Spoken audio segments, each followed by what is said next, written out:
Neymar জুনিয়রকে ছাড়া বিতর্কিত এক দল ঘোষণা করে সমালোচনার তোপের মুখে পড়েছে ব্রাজিল কোচ দরিবাল জুনিয়র।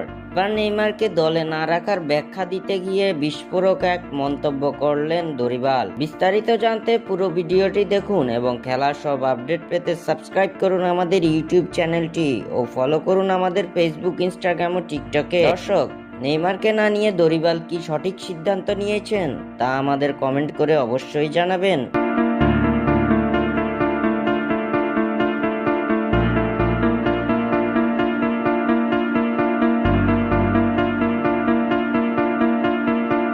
সেপ্টেম্বরে আবারও মাঠে নামতে যাচ্ছে ব্রাজিল দল, যেখানে 2026 ফিফা বিশ্বকাপের বাছাই পর্বে দুটি ম্যাচ খেলবে সেলেসাওরা। গত শুক্রবার 23 আগস্ট এই দুই ম্যাচের জন্য 23 সদস্যের দল ঘোষণা করেছে ব্রাজিল কোচ দরিবাল জুনিয়র। দরিবালের ঘোষিত সেই দলে জায়গা হয়নি নেইমারের। দল ঘোষণার আগে